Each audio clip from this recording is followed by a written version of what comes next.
Hello guys, and welcome back to another video. This week's video is the rules, do's and don'ts of Chinese New Year.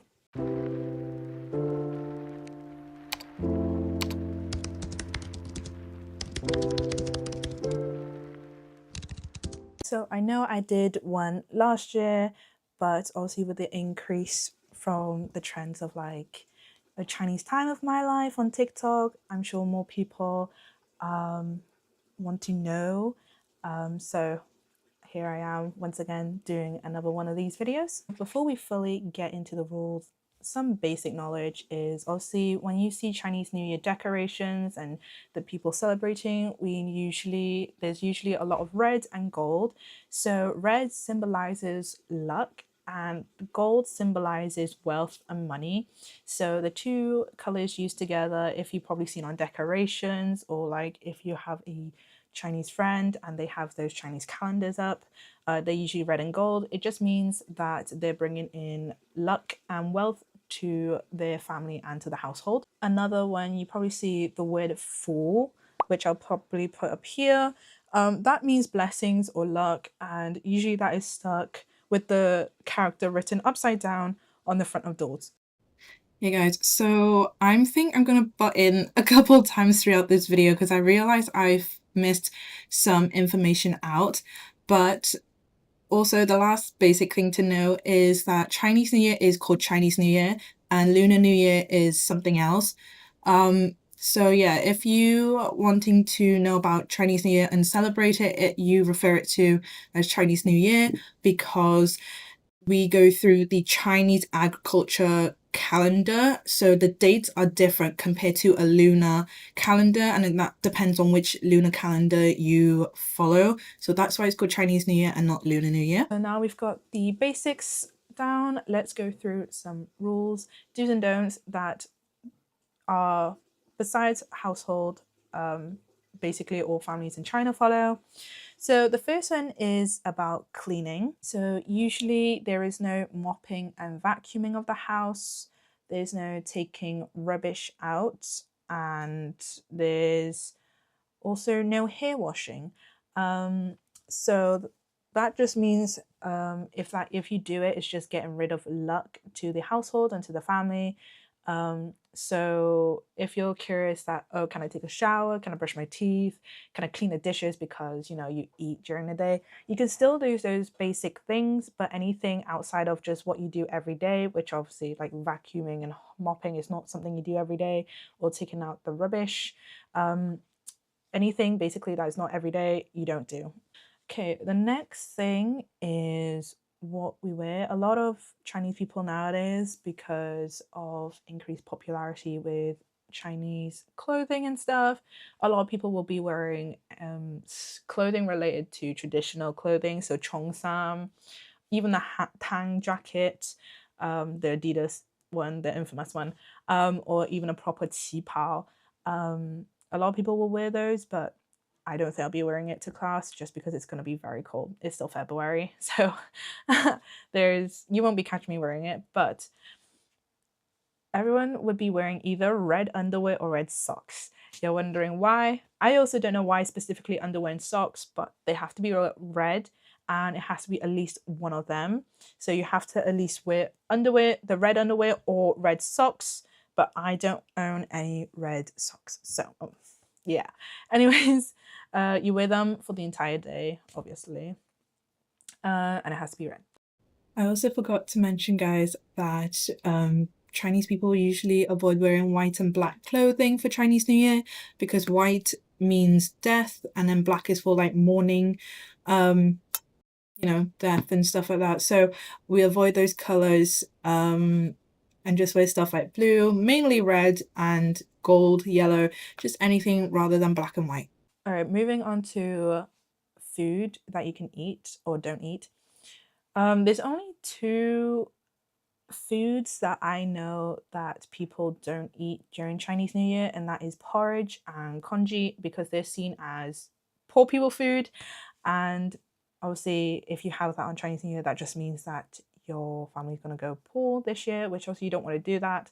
So people tend to avoid eating porridge and congee on the day. You can have it any other day, but just not on Chinese New Year. And the final thing is, if you owe money to other people, this is not including like education like I am in university and stuff, but if you owe money to, say, your parents or sibling or whoever, make sure you pay that off before Chinese New Year, because basically if you still owe money on Chinese New Year, it just means for the rest of the year you're gonna end up owing money to that person until the year is over, basically. So you don't want to be always in debt and have someone chase after you for money. So make sure you pay that off.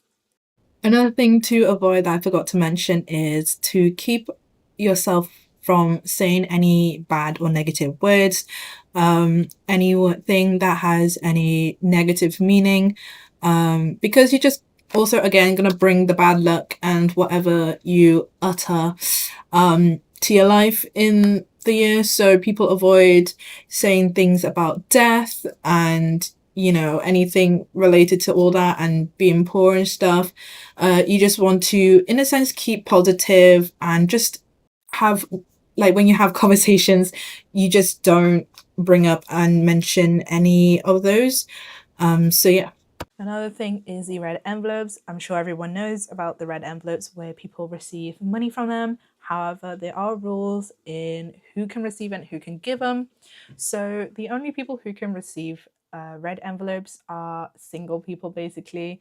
But if you're in a relationship but not married or engaged, in my family, I still received red envelopes when I was still in a relationship. So I think it's a little bit different for every household. However, the only people who can give red envelopes are couples, especially married ones. So they cannot receive red envelopes at all. They are the ones to give them.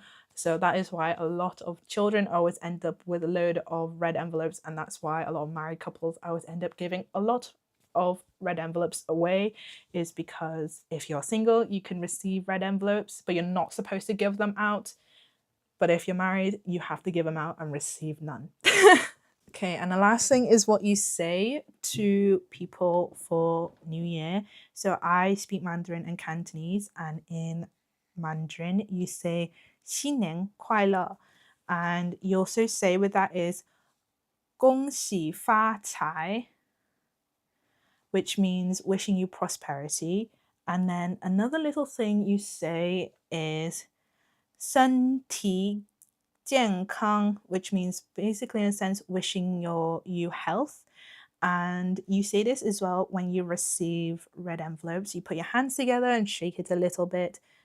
It doesn't have to be like aggressive, but that's what we do in my family. We say that to me and my brother say that to my parents when we want to get our red envelopes. But in Cantonese, you say 新年快樂,恭喜發財,身體健康, which means it's the same thing but also in Cantonese, and that is basically what you say. But yeah, that's all I have for you guys. Okay, I know I changed like 6 different hairstyles in this video. Oh well. But I just want to say that anytime you greet somebody, you don't have to say all three of them. Most of the time it's just saying Happy New Year, which is like the 新年快乐 or 新年好.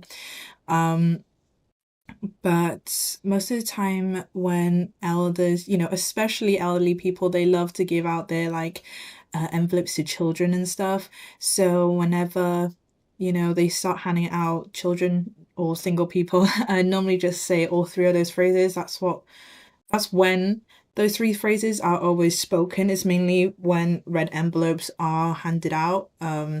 So yeah, but in conversation wise, most I know from, especially from my parents, when they talk to other people, it's like saying Happy New Year and then like 身体健康, 身体健康, because obviously, especially talking to other people, more elderly people, you just want them to be healthy. So a lot of people just say Happy New Year and I hope your health is good.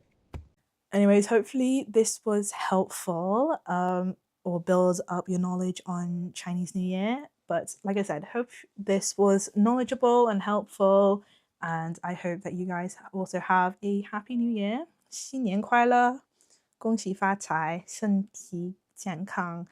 and I will see you guys in the next video. So make sure you like, subscribe, turn on post notifications, and follow me on my other social medias, and I'll see you soon. Bye bye.